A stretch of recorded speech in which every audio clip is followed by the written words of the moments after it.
record. Good evening, all.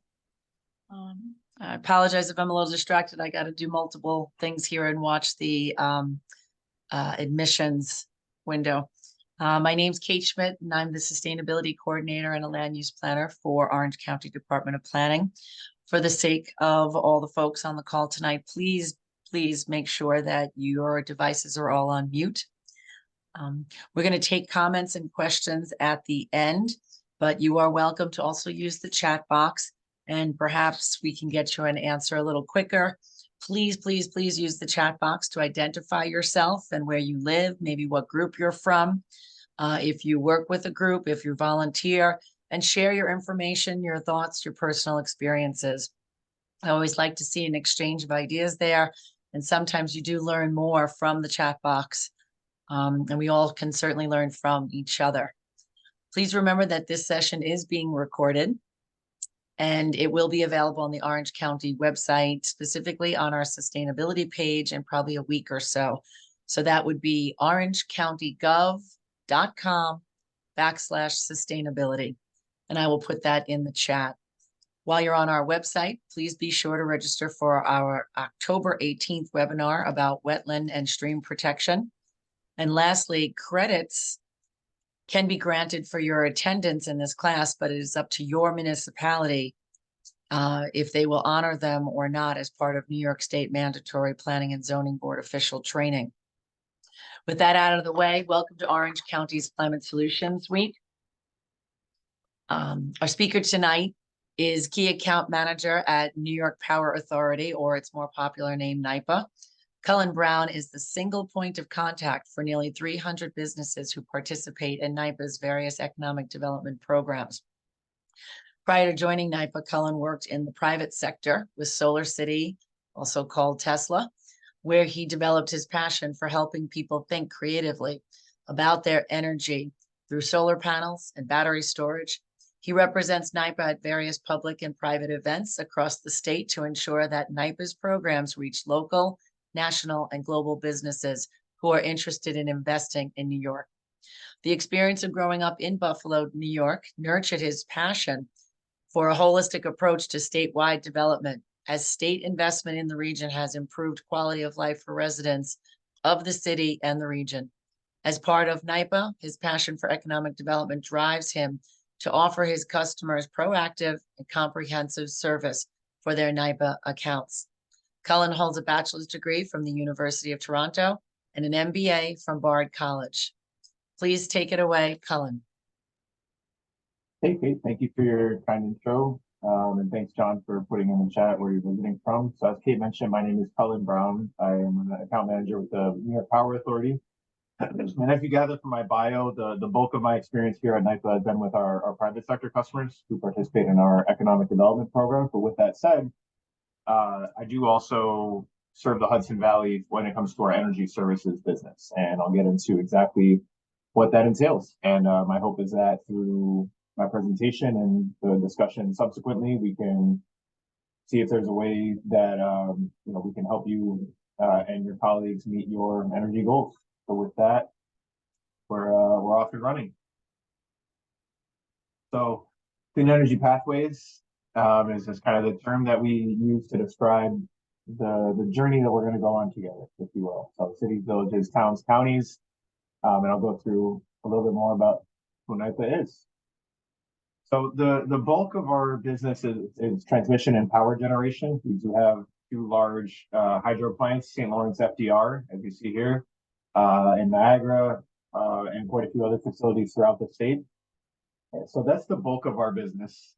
We provide about 25% of the state's electricity and own and operate about a third of the transmission lines in New York State, of which there are going to be many more soon. Power and economic development programs, we support upwards of 440,000 jobs, and with more than $53 billion of capital invested in exchange for the power supply that we offer to those businesses. And as far as clean energy solutions, which is what I'll be focusing on tonight, upwards of 2,600 projects throughout the state and over 300 million invested in New York State per year. And that number comes from the amount of spending on the energy projects that I'll be describing. So just a quick overview: energy efficiency, LED lighting, street lighting, solar plus storage, building and transportation electrification, and more. So let's keep going. So we're working in an environment. You folks are all in local government, as far as I'm aware, or advocacy groups. But in any case, we're all here tonight because we're talking about local government. We've got to balance resource constraints, fiscal responsibility, with the priorities from the financial and environmental perspectives. And it's tough sometimes to get a good, unbiased source of information when it comes to, everybody has a desire of renovating or making their operations cleaner, or at the very least complying with state and local goals, mandates. And our goal is that we're essentially specializing in that space. So we're generally seen as the go-to partner for public sector customers throughout the state looking to advance their energy goals within their operation. Like I mentioned, pathway is the way that we like to think about it. We conceptualize the municipality as not just being a one-off project. A lot of times within energy efficiency, you can kind of mess up the big picture if you just focus on low-hanging fruit. So our goal is that generally we try to think about all aspects of your operations. So as you can see here, quite a few are listed here, starting with an audit, starting with lighting. I mean, these are, the real kind of basics of energy efficiency, but, getting further and further along, we look at energy efficiency, and even in some ways that you can be dynamic with your demand and your resiliency. So I'll talk a little bit about the energy master plan concept, but this is nicely illustrated here. And I guess one other aspect of it I want to highlight is economies of scale. So when you are looking at it from a holistic, lumping all these various energy projects together, a lot of times you can get one contractor or one vendor that can do it all, and it's a lot easier than going to find various vendors who do each piece of it. Yeah, so decarbonization. Here are a couple different categories of projects, and have different in levels of impact when it comes to reducing energy use as well as reducing GHGs.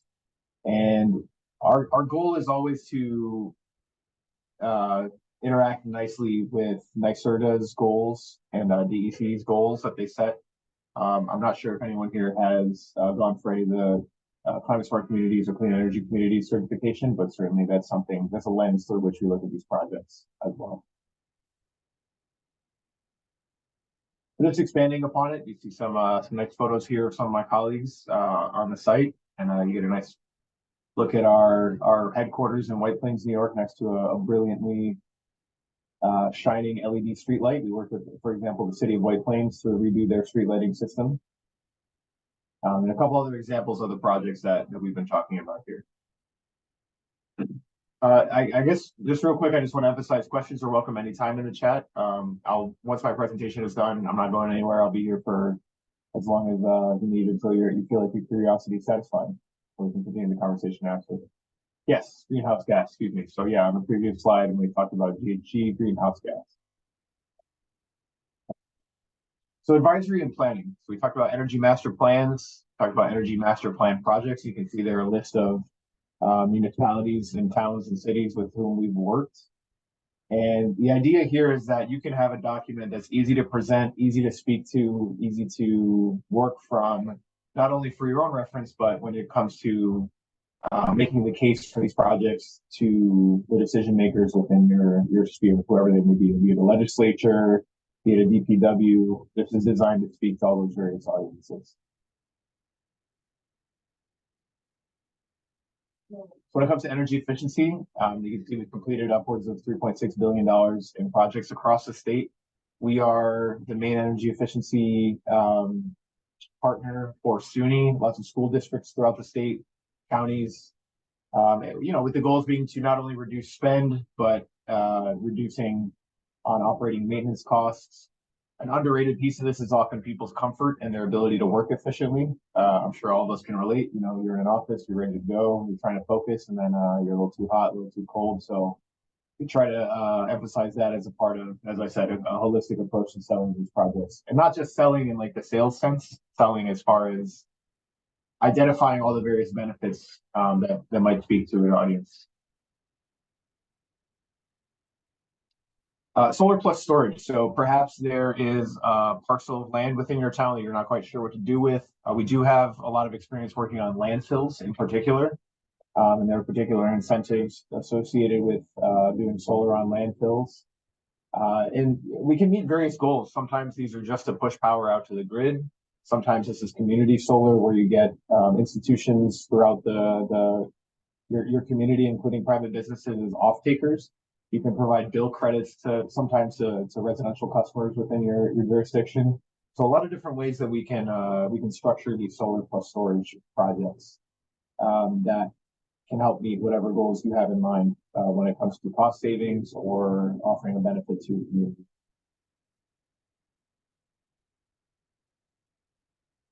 So just to highlight one example, this is the city of White Plains. You can see in the background, so just a little bit outside of the main urban area. So this project right here was on top of a landfill cap, and with its large capacity and large capacity for energy storage, it offers a lot of different benefits. So community solar, like I mentioned, is essentially where you kind of own a piece of a solar array as a community partner. You don't have to put up the capital. You're an off taker, so you buy part of the electricity that the system produces. And you know, it's a boon for the city. As you can see here, $1 million of economic benefit when it comes as far as, you know, they get the money from the solar developer leasing the land, as well as energy saving. So, you know, we don't go away after the project is executed either. We're constantly in touch, monitoring, and making sure that this benefit is maintained for the city. Hot topic, building electrification. I do get quite a few questions on this topic. I work on the side of the tour guide, and people are very concerned. They read the news about pizza ovens in New York City being phased out. So a lot of misinformation out there when it comes to electrifying various, you know, ways in which we use fossil fuels in buildings now. But we're on the cutting edge when it comes to especially multifamily. NYCHA, or the New York City Housing Authority, is one of our largest customers, and we work with them all the time to pilot, test new technologies as far as window-mounted heat pumps that you can see on the photo on the left there. So we are thrilled to evaluate any types of, you know, campuses or housing facilities as well.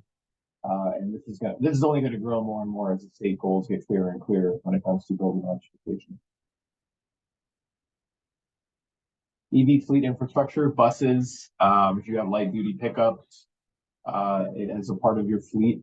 We have been working extensively with municipalities and transportation authorities throughout the state. As you can see, there's quite a diverse list there. Everybody from my hometown of Buffalo, New York, with Niagara Frontier, Tompkins County with around the Ithaca area, and then Port Authority, which, you know, of course is its own beast. But we've worked with all of them, and would love to work with you folks as far as if you're associated with a transportation entity, or you even have just fleet vehicles when it comes to your public sector operations.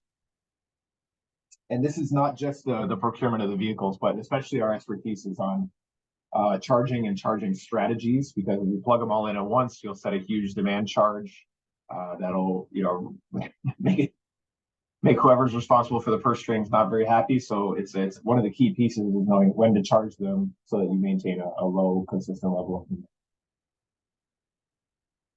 Power supply. We recently received authorization from the New York State Legislature within the past couple of years to offer power supply. So some examples of competitors within the space would be Constellation, Direct Energy, et cetera. So this is basically, you know, New York being a deregulated state, you can choose your own supplier.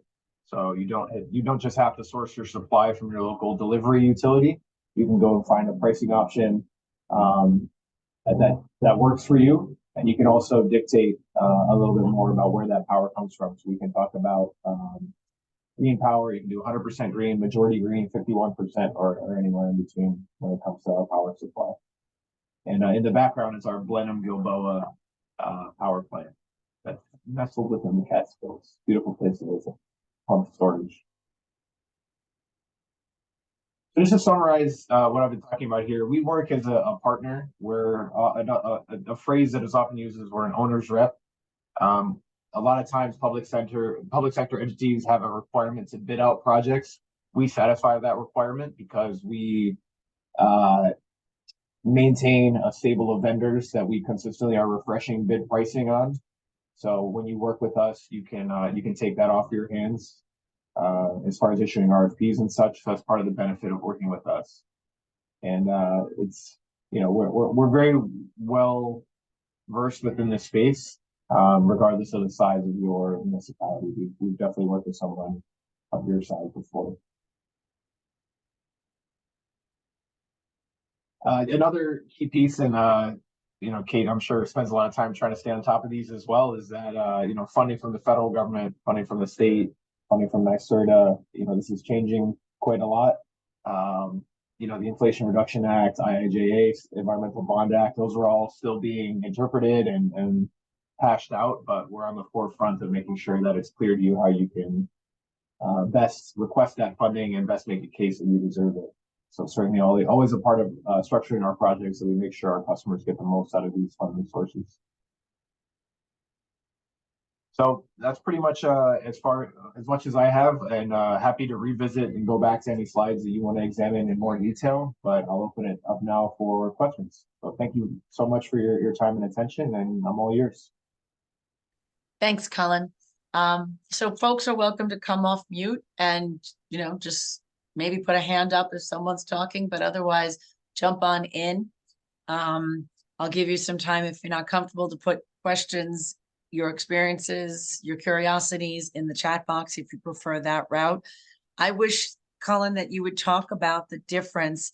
I heard you talk about that you have a list of contractors maybe, and maybe I read into that because what I'm wondering is NYSERDA has the approved list, and I'm wondering, does that overlap at all? Yeah, that's a good question. So the lists, I would assume there's a lot of overlap. Our list is a little different as far as its function, in the sense that NYSERDA might approve them, and that just kind of helps people to suss out, who's legit and who's not. Our list is more along the lines of we also talk about pricing with them. So whereas NYSERDA would just be saying, this is a good company to do business with in our view. From our perspective, it's more so companies agree ahead of time with us what their rates are for the various types of projects. So we're it's almost like an ongoing RFP, if you will, that we refresh periodically. I like that description, the ongoing RFP, and it's something that I maybe want to explain to the folks because clearly they're here to learn. What he really said was you don't have to go through the bidding process, which is the part that takes out a lot of municipalities. The county had a personal experience with this many, many years ago, maybe 10 at this point, where we applied for a grant with the electric vehicle charging stations. And then once we received it and we were very comfortable, our legal department, our law department didn't think it was that cut and dry. So I wonder, Cullen, do you have other counties that did do this successfully? It's water under the bridge, but I want to make sure other counties did successfully perform and was able to take advantage of this really great service that you're providing. Yeah, absolutely. So Westchester County is certainly one of our more robust partners. Sullivan County has worked with us, including SUNY Sullivan of Sullivan County Community College. We're working right now with SUNY Orange. We did a campus-wide audit with them. So yeah, certainly we are. We did an energy master plan with Suffolk County on Long Island. So absolutely, those are just some examples of counties. That's right. Around the state. That's fantastic. That's good to hear. And then maybe you want to talk about some maybe Orange County towns that you've worked with. Yeah. Or have you? Is Wallkill, and their team worked with my colleague Jeff Leno, who was managing this area at the time. So certainly happy to connect anybody on this call who would like to hear more about what it's like to work with us. We did a I guess it's not so much of a focus at this moment, but we did a street lighting project with them where essentially we helped them to convert their street lighting system to LEDs. Okay, great. And villages, any villages? They're smaller, it's harder. I guess I'm not on this slide, but absolutely. I would have to double check, but absolutely we have. Okay, and I guess I'm gonna ask you, so we're different than the city of White Plains. We're probably different than Suffolk. Counties aside, the towns, I'll just say Goshen Town, is very unique in the sense that it has your residential, it has your commercial, it has your government, community facilities, and it has agriculture. So something like Goshen, do you come in with here, we're suggesting this? Have you looked at Orange County towns and maybe where could you target? What could you suggest? What has the highest hanging or the lowest hanging fruit? Yeah, it's really unique. Every town is unique as far as the assets that they operate. Some towns, villages, or counties may or may not have a transit authority, may or may not have wastewater treatment facilities. So really the key concept here is that we look at it all, and it all starts with an audit of the entire portfolio. Um, so I just want to emphasize everybody's unique. These are just examples. Everybody's going to have a little different variety of these projects that make sense for them. Some municipalities are in charge of landfills, some are not, right? So it just really depends on what you have. So certainly happy to continue the conversation. And you work with, because you work around the state, you see all of this and you have the experience to manage whatever they throw at you, right? Yeah, I mean, we work in New York City, we work in small village, what's this one up here, town of Hartwick. I mean, we really run the gamut as far as the size and the complexity of customers that we can offer these services to. You had mentioned landfills. I know NYSERDA and EPA also do programs there. What makes your program different? We're more on the execution side, whereas I think they would be more on like the organizing the incentives and in general, we would look at incentives offered by the EPA or scholarship offered by the EPA, or research rather, and incentives from NYSERDA. Whereas for them, it's more like procuring the resources, making them available to people. We're actually going to execute the project in a way that maximizes those resources. Have you looked at any landfills in Orange County? I That's not fair for me to put you on the spot. Yeah, well, I'm trying to roll with it. I want to say we were looking at a landfill recently, and if I'm off base, correct me, but I want to say Ramapo is in Rockland County or in Orange County. Rockland. Yeah, okay, so we were just looking at a landfill there. Right. But yeah, just a neighboring county, right? That's just one example of a landfill that we were looking at.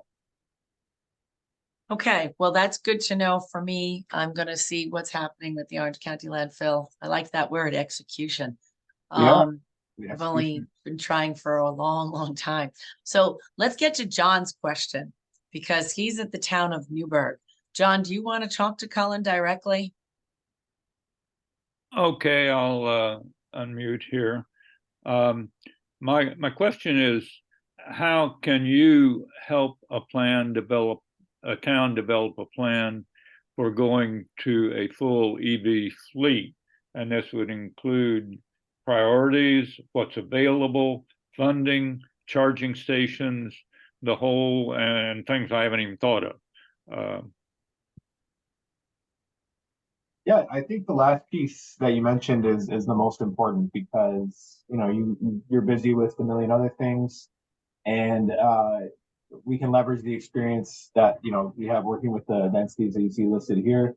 Because yeah, it's procuring the vehicles as one piece of it, putting in the charging infrastructure is a piece of it, and then charging strategy I think is where we really shine because if you have 10 trucks and you plug them all in at once, you're really gonna incur a lot of demand charges from the utility.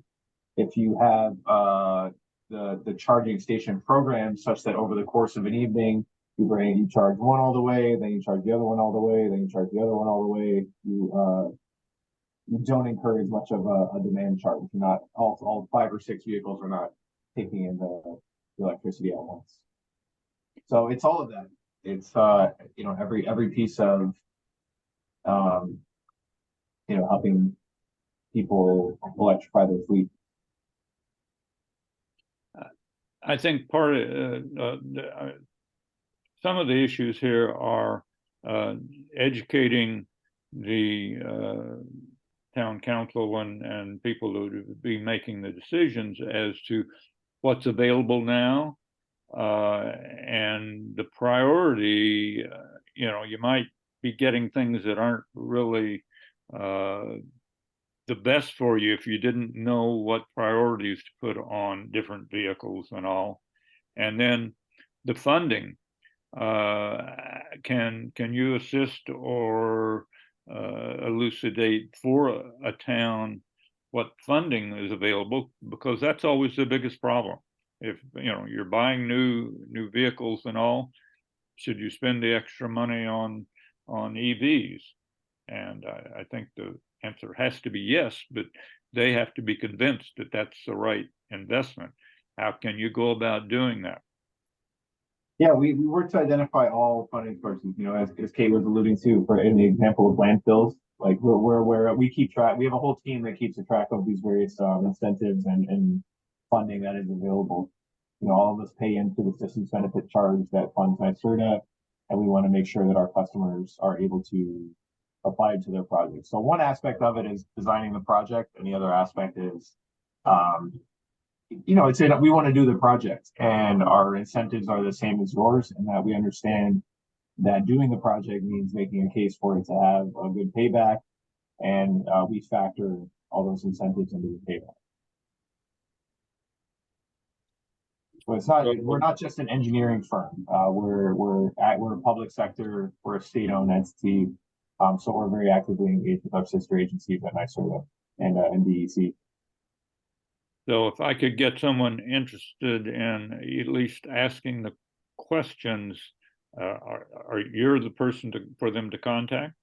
That is correct. And I will make sure that my email and phone number is in the chat. So you have Okay. Thank you. And teeing off of that, Cullen, a recent conversation with probably the Hudson Valley Regional Council, I had to remind them again to remind NYSERDA that many of the incentives for electric vehicles are not offered to municipalities, right? So I was quickly reminded, well, Kate, there's the, I believe, $7,500 reimbursement to municipalities. That's something that's onerous for any municipality to work to get. It's hard enough executing a grant with the state. Remember, I hear the communities, I hear the municipalities talk about this. It's, it takes time. It takes staff time, and they're not interested in doing it. And I think the case in point, not sure if you know about this, you're working with Suffolk, so maybe you got an earful. They became a clean energy community, and they were awarded $5,000 because of the points that they accomplished. And they returned it because it wasn't worth executing the grant. So I'm begging for municipalities to have something else, whether it's the state contract, drastically reduced electric vehicles, as well as charging stations. Now, NYSERDA does incentivize through whatever monies, charging stations, which is great. That's some of the grants we got when we worked with you years ago. Or maybe we worked straight with you. I don't remember. But there needs to be incentives, because John's going to walk into the town of Newburgh town hall and they're going to balk at the price. First, the technology, and then the price.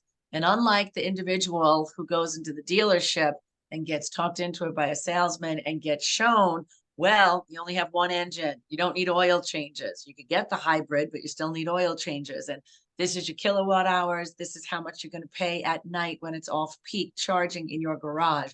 This is how much it's going to cost for gas for a year. This is how much it's going to cost for your own super fast charger in your garage.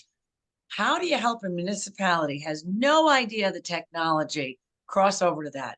And then I could just say, remember, they need it for dump trucks. They need it for snow removal trucks. They need hand holding in order to make the change. Now that you're starting to see it with school buses. Years ago, the EPA pushed it for ultra low sulfur diesel conversions. Now they're really giving incentives for electric buses. So school districts are a little wealthier. Surely they have a lot more staff and a lot of financial savvy people. Villages and towns don't have that. They have part-time budget officers. So how do you make John's life easier when he goes in and he doesn't get laughed out of town hall tomorrow? Thank you, Kate. Those are exactly the questions that need answers before you can convince the town that it's worthwhile. So thanks for expanding that question. Yeah, just to speak to EVs particularly, I mean, just to speak to our level of dedication to this, every year we have a big booth at the New York State Fair where we have EV models for people to look at. We install, if you want to look up a program called Evolve New York, we install chargers ourselves throughout the state. A lot of chargers are set up in a way where they make the most money. We put them in places where we're kind of bridging different population centers. So we try to site them in a way that facilitates journey. So just to give you an example, but yeah, I mean, we're very comfortable presenting to and speaking to town boards, village boards, legislatures. So we want to make sure that any project that we're going to work with you on, that you have the numbers to back you up. We're going to make sure that we factor in the paybacks, the costs of, as Kate said, look, if you have to replace this vehicle, these are the costs. If you do it with a gas powered vehicle, these are the costs if you do it with an EV over time, right? Total cost of ownership type of model. So we run all these analyses as a part of our project and are not just going to send them to you and then you have to go kind of face the music. We'll be right there with you. I'm comfortable giving this presentation to, like I said, town board, village board, county legislatures, and we certainly have done so in the past. So don't feel like, you bring us in, we do a study, and then we are kind of nowhere to be heard unless you want to do the project. We have a vested interest in making sure the project gets done as well, because we have our own internal goals. And John, the town of Wallkill is, oh, but wait, I was going to say comparable to the town of Newburgh, but you only did LED at the town of Wallkill. Is that correct, Colin? Yeah, that's right. We'd love to do more. That's just what we've done so far. John would be happy with LED too, but for electric vehicle purposes, before we waste your time going to the board, they may not enjoy being put on the spot. They'll take the paperwork you give them and take it under advisement, and maybe it will make it to the next work session.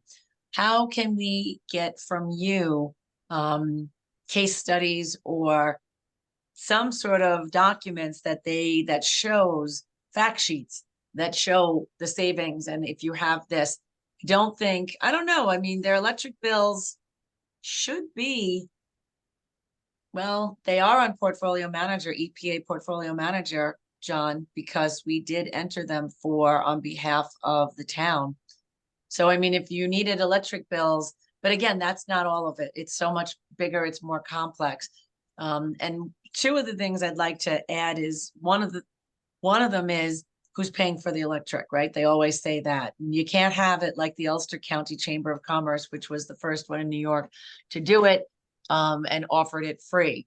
That's just not happening I think, in Orange County, even though the village of Warwick or the town of Warwick did do it for a little while. You have so many of these programs now. I call them like Easy Pass, right? You have charging accounts, EV charging accounts, but how do you get them off? So since I've been doing this so long, when we first applied, it was for the park and rides. Well, that's stupid. People are coming in at 6 a.m. and their cars are staying there till 6 p.m. or later. And that's one person charging the whole time. That's crazy. So where else do you go? Do you go to the government center? Do you go to where they're going now, where we tried to get them to go, but that was a debacle. So how do you help them expedite it, streamline it, so that they can make it really happen without presenting?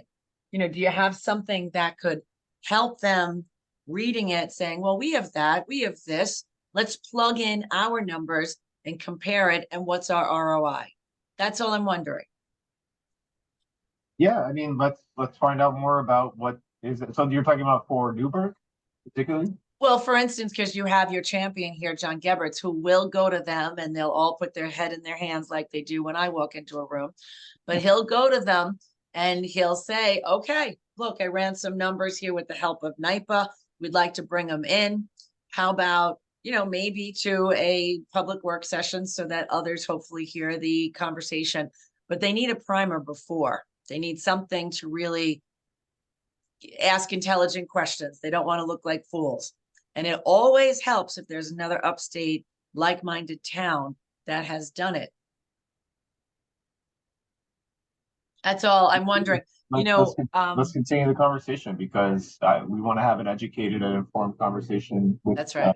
With them, understanding what their fleet looks like at the moment, understanding what type of facilities they have to work with. So yeah, I'd love to continue the conversation and make sure that we give you, we not that we give you, that we both have, that we all have tools to not only set up the conversation, have it, in a more robust and informed way.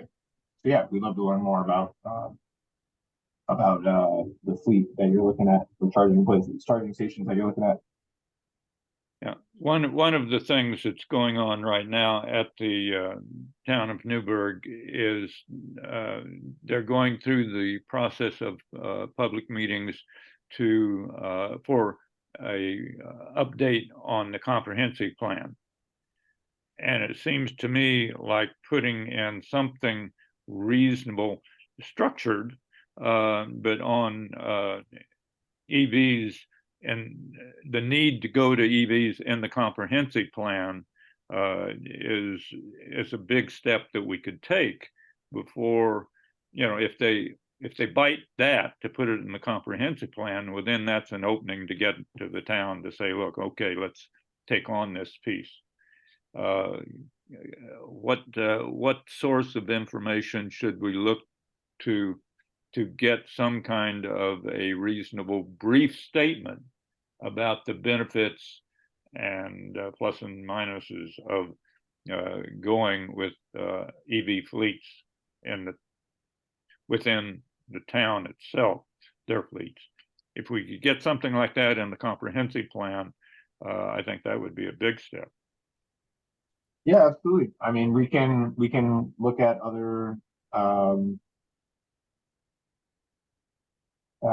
municipalities in which we've offered language that they can work with as far as reasonable goals, right? Because sometimes it'll be around a certain percentage of the fleet, right, that you'll want to aim for. That's one that we can be more specific on.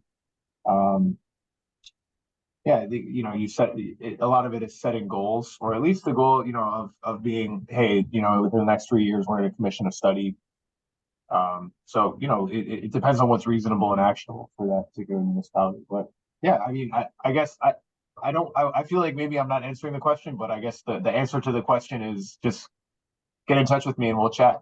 There's only so much I can really put your contact like generally, because I every municipality is so different, right? And I want to make sure that I'm giving you a good answer and giving you the tools that we need to succeed. So let's continue the conversation. Okay, good. I could do some email introduction. His phone number is in the box. John, if you want to take that down, perhaps just call him, and then Cullen, maybe say, what are some of the details you need? I said before electric bills, but number of residents, commercial, that's the big one. Town of Newburgh has lots of commercial. So there's strategic areas to put it. I mean, Tesla, right? Tesla was the first one in Orange County, right? Right. At Cosmos, John? Yes. Yeah. And they have to be there at least 8-9 years now, if not longer. And they put 7 of them in. It's in one restaurant. It's a big restaurant, but 7 is a little. But they, that's when they blanketed the United States. They gave them away, and that's it. While we're talking about that, I will remind you, part of Orange County's skepticism was the quality of the unit. And when the grant that we received only allowed a 3-year warranty on the product, And Orange County was very hesitant to get involved with that. Again, their staff doesn't know how to fix the charging stations, and they didn't want to be left with that. And I begged and I went back and forth with NYSERDA for at least a 10-year warranty. They couldn't do that. Did it exist? I mean, this is 7, 8, 9 years ago. So warranties are very important for municipalities because they don't want to be saddled with the problems. So that's just something, how many year warranties do you offer? Yeah, I mean, a lot of the warranty comes with the equipment manufacturer. So, But how um, long? yeah, like I'm not in a position to Yeah. speak with a particular warranty of a particular manufacturer. But absolutely agreed. I mean, that's something I learned when I worked in the solar energy space, is that the equipment is the equipment, but it really depends on the warranty on the panels and especially the warranty on the roof. Right. So completely agree with you that you know, if you're going to have this stuff located within your jurisdiction, you want to make sure it's looked after if anything goes wrong with it. So absolutely, a priority for us as well. Right, and remember, it's not the charging station at their DPW shed. It's the charging station that's out on Main Street. So at night, who knows what the kids are doing, what crazy glue is getting put into what port. And these are things the county, one less thing they didn't want to deal with. So that's something that I think they don't have trained staff. The county and the staff of towns and villages are so much smaller that this is what they're hesitant, and they're not going to pull the trigger until it's really easy. Does anyone else have anything to ask? Alicia, Tiffany, John, Sandra, Dwayne? You Please guys jump have in. been hitting some good points as far as we're in the same boat as the town of Newburgh. The city of Newburgh, we're on the planning board, and we'll be doing our master planning pretty soon. And these are things that we're going to have to think about. So I've been really taking notes, and definitely I know the city is going to be wanting some kind of warranty and things of that. So I was interested to hear that answer too.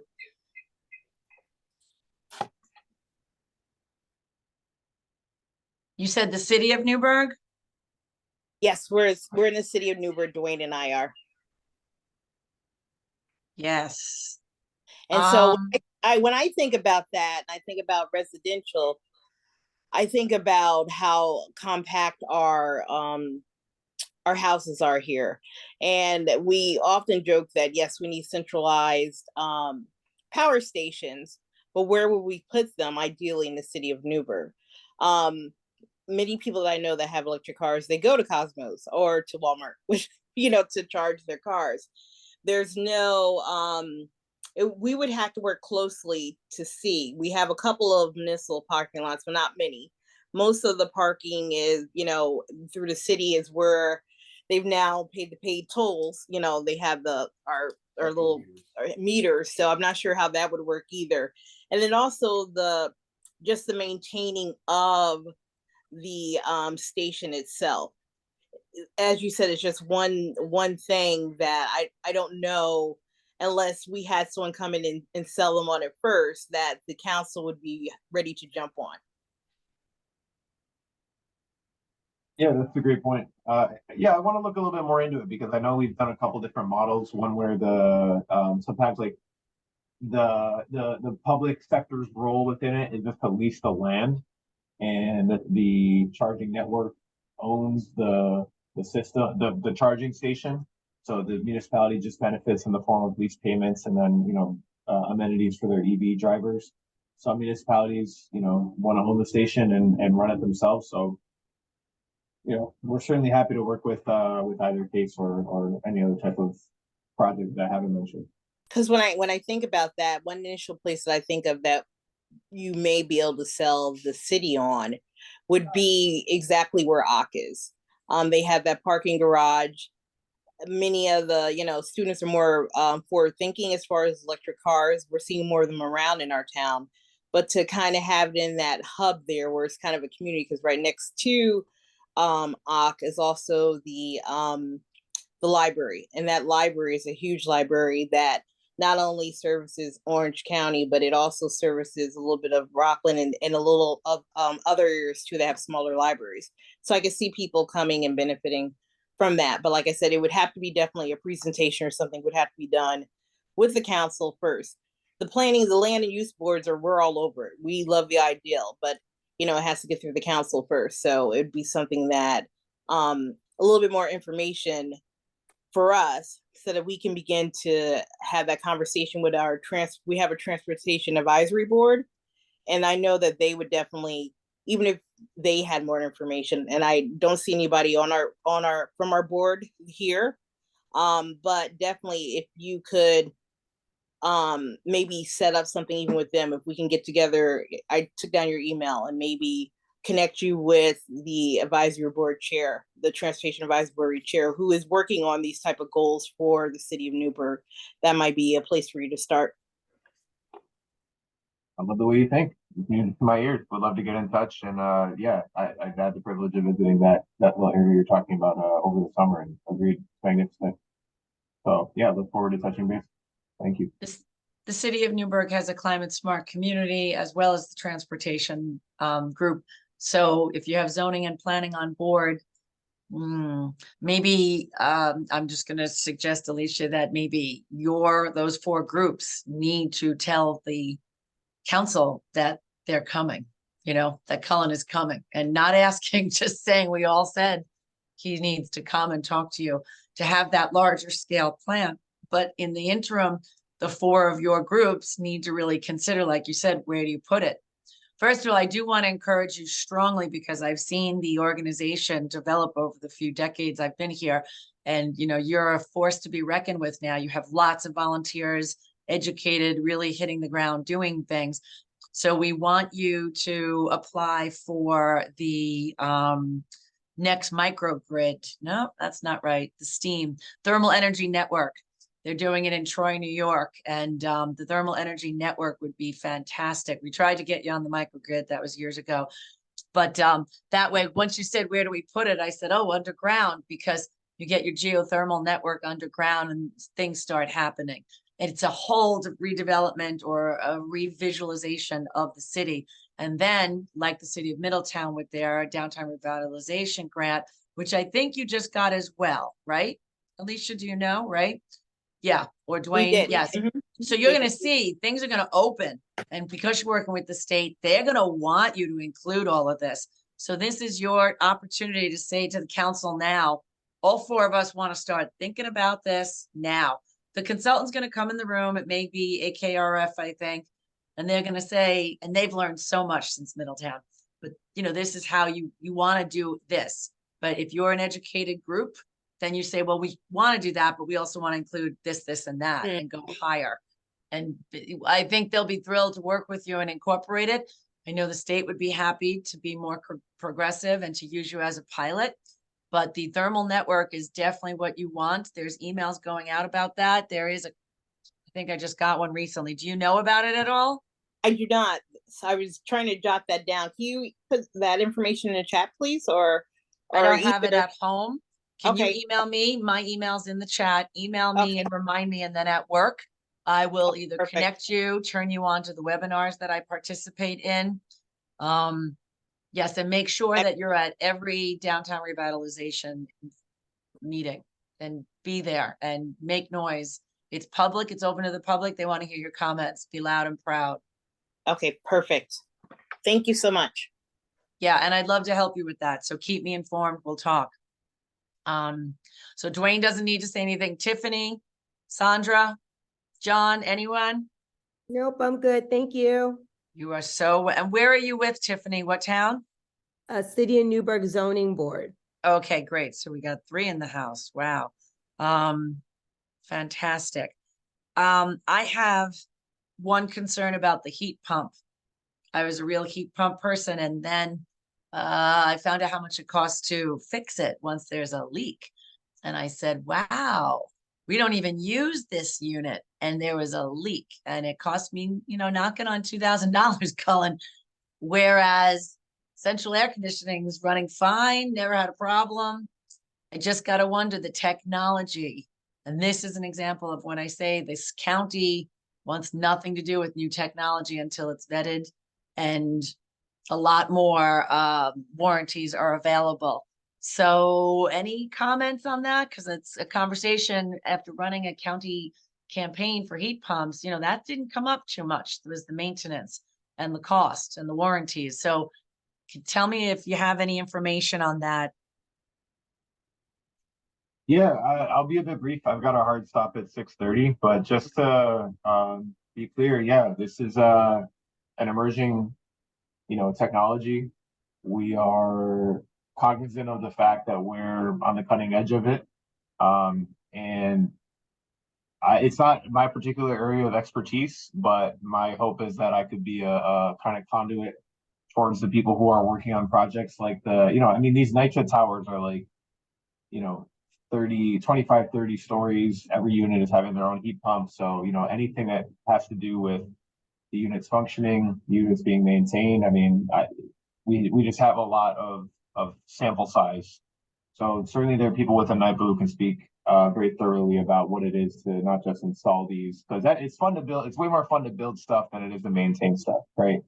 And you folks are all, sober, responsible adults, Right. adults, Right. which is why you're involved in what you're involved in, right? Right. So we're in the same mindset. We're there at the ribbon cutting, but we're also there, years later when it comes to maintaining the equipment. So happy Yep. to continue the conversation when it comes to heat pumps, because certainly it's something that we're carving out our own niches. Yeah, and that's where it's going, and it's been happening all over Europe and so forth. It's just was a little mind blowing to me. So since you have to go, I have two more about building electrification. If maybe you can tell the folks about the new law, if you're familiar with it, or the new initiative from the state, because the building electrification is coming. We were part of writing a grant for the town of Goshen for a net zero pilot project, but since then, it has passed the last law, I guess a few months ago, it was signed off by Hochul. And then the other one I need to ask you, if you could just speak very quickly to each, was you said something very early in your talk about more power lines are coming. Can you speak to that? Because we all know that that's the bottleneck. So if whatever one you can do faster or both, I'd be grateful. Yeah, as far as new laws, pushing us towards electrification, certainly it's in process. New York City has its own law around, I'm forgetting the exact years, but no new permits for natural gas service, past a certain, I think it's 2026. Yep. It was a few years ago, though. They were progressive when Right. they passed it. Yeah, so I mean, it's all moving in that direction. In general, our actions are guided by CLIPA. Our actions, we work hand in glove with the CLCPA, excuse me. Yeah. Thank you. Yes, the CLCPA. We work hand in glove with the governor's office and with across the state. So that's the biggest benefit of working with us, as opposed, not even outside of like not having to run the bid and such, is like that we have an ongoing dialogue with the executive office. We have an ongoing dialogue with NYSERDA and DEC. So any regulation that's recently passed, or laws or goals that are coming down the pike or in the past, those are exactly what guide like our approach as far as these projects. To your point about transmission lines, certainly encourage everybody to check out a couple that are coming down. You can check out the Champlain Hudson Power Express, or CHPE.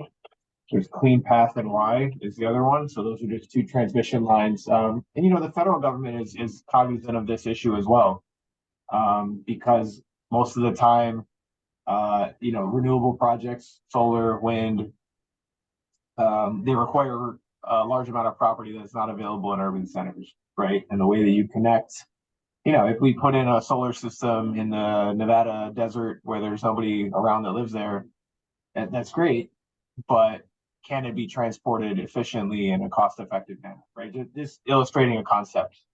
And then the key there is more and more transmission lines. Now, this is like a very, land parcel by land parcel negotiation type of project, right? Because it invariably goes across lots of different people's properties. There's a project in Maine, I want to say it's called like the NECEC or something like that, if you want to check that out. But this is work that, like I mentioned, one of our core business units is transmission. So we're involved with building new transmission as well. So the main effect for, Orange County type of area would be, there is a concerted effort to make available job training programs for the communities that the transmission lines traverse.